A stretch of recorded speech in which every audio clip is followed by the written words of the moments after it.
السلام علیکم ورحمۃ اللہ وبرکاتہ۔ ہم نے قرآن پاک اردو ٹرانسلیشن سے شروع کیا ہوا ہے۔ آج ہم سورۃ التوبہ شروع کریں گے۔ یہ مدنی سورت ہے اور اس کی ٹوٹل 129 آیات ہیں اور 16 رکوع ہیں۔ شروع اللہ کے نام سے جو بڑا مہربان نہایت رحم والا ہے۔ مسلمانوں، جب مشرکوں سے تم نے عہد باندھا تھا ان کو اللہ اور رسول کی طرف قطعی بیزار ہے، پس اے مشرکو 4 مہینے تک اس ملک میں پھر لو، جان لو کہ تم اللہ کو عاجز نہ کر سکو گے، اور یہ کہ اللہ کافروں کو رسوا کر دے گا۔ اور حج اکبر کے دن لوگوں کو اللہ اور اس کے رسول سے اعلان ہے کہ اللہ مشرکوں سے بیزار ہے اور اس کا رسول بھی، پھر اگر تم توبہ کرو تو تمہارے لیے بہتر ہے، اور جو نہ مانو تو جانو کہ اللہ کو تم نہ ٹھکا سکو گے، اور کافروں کو دکھ دینے والے عذاب کی خوشخبری سناؤ۔ مگر جن مشرکوں سے تم نے عہد کیا تھا پھر انہوں نے تمہارے عہد میں کچھ قصور نہیں کیا اور کسی کو تمہارے مقابلہ میں مدد نہیں دی۔ ان سے ان کا عہد، ان کی مدت تم پورا کرو۔ اللہ پرہیزگاروں کو دوست رکھتا ہے۔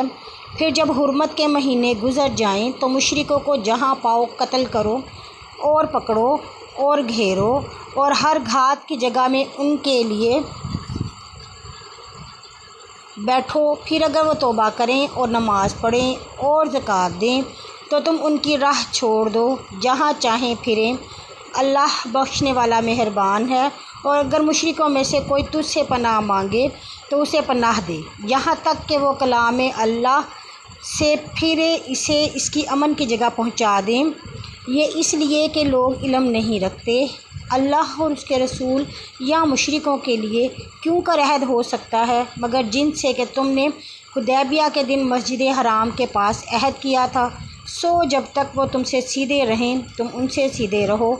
اللہ متقیوں کو پسند کرتا ہے کیونکہ صلح رہے، اور اگر وہ تم پر غالب آئیں تو تمہارے حق میں خوشی اور عہد کی رعایت نہ کریں گے، اور اپنے منہ کی بات سے تمہیں راضی کرتے ہیں، حالانکہ ان کے دل قبول نہیں کرتے اور ان میں اکثر بدکار ہیں۔ انہوں نے اللہ کی آیات تھوڑی قیمت پر بیچی اور اس کی راہ سے اللہ کو لوگوں کو روکا۔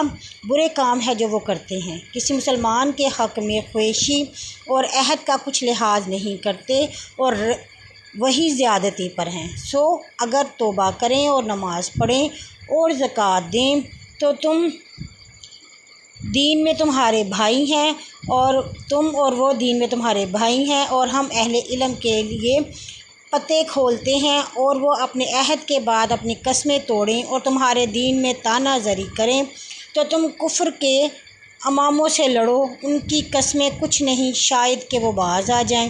کیا تم ان سے نہ لڑو گے جنہوں نے اپنی قسمیں توڑیں اور رسول کو مکہ سے جلا وطن کرنے کا قصد کیا تھا، اور انہوں نے ہی اولاً تم سے چھیڑ کی؟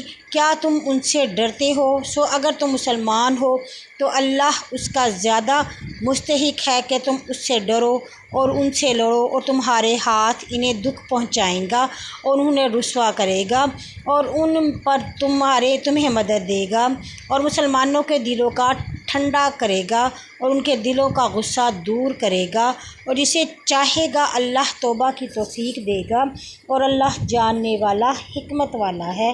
کیا یہ گمان کرتے ہیں کہ تم جہاد سے چھوٹ جاؤ گے، حالانکہ ابھی اللہ نے یہ بھی ظاہر نہیں کیا کہ کون کون تم میں سے جہاد کرنے والے ہیں اور کون کون ہیں جنہوں نے اللہ اور اس کے رسول اور مومنین کے سوا کسی کو بھیدی دوست نہیں رکھا، اور اللہ کو تمہارے سب کاموں کی خبر ہے۔ مشرکوں کا کام نہیں کہ اپنی جانوں پر کفر کی گواہی دیتے ہوئے اللہ کی راہ مسجدیں آباد کریں اور ان کے اعمال ضائع ہوئے اور ہمیشہ آگ میں رہیں گے۔ اللہ کی مسجدیں فقط وہ آباد کرتے ہیں جو اللہ اور آخری دن پر ایمان رکھتے اور نماز پڑھتے اور زکوٰۃ دیتے اور اللہ کے سوا کسی سے نہیں ڈرتے، پس توقع ہے کہ وہی ہدایت یافتہ ہوں۔ کیا تم نے حاجیوں کو پانی پلانا اور مسجد حرام کا آباد رکھنا اس شخص کے برابر سمجھ لیا جو اللہ پر اور آخری دن پر ایمان لایا اور اللہ کی راہ میں جہاد کیا؟ وہ اللہ کے نزدیک برابر نہیں، اور اللہ ظالموں کو ہدایت نہیں کرتا۔ جو ایمان لائے اور ہجرت کی اور اللہ کی راہ میں اپنی جان و مال سے جہاد کیا، اللہ کے نزدیک ان کا بڑا درجہ ہے اور وہی کامیاب ہیں۔ ان کا رب انہیں اپنی رحمت اور رضامندی اور باغوں کی جہاں ان کے لیے دائمی نعمت ہے بشارت دیتا ہے، وہ وہاں ہمیشہ رہیں گے۔ اللہ کے پاس بڑا ثواب ہے۔ مومنو، اگر تمہارے باپ اور بھائی ایمان کی نسبت کفر کو دوست رکھیں تو تم ان کو اپنا رفیق نہ بناؤ، اور تم ان میں سے جو تم میں سے ان کی رفاقت کرے گا وہی ظالم ہے۔ تو کہہ، اگر تیرے باپ اور بیٹے اور بھائی اور عورتیں اور برادری اور مال جو تم نے کمائے، وہ تجارت جس کے بند ہونے سے تم ڈرتے ہو، وہ مکانات جن سے خوش ہو تمہیں اللہ اور اس کے رسول اور اس کی راہ میں جہاد سے زیادہ عزیز ہیں، تو ذرا صبر کرو یہاں تک کہ اللہ اپنا حکم تم پر بھیجے، اور اللہ فاسقوں کو ہدایت نہیں کرتا۔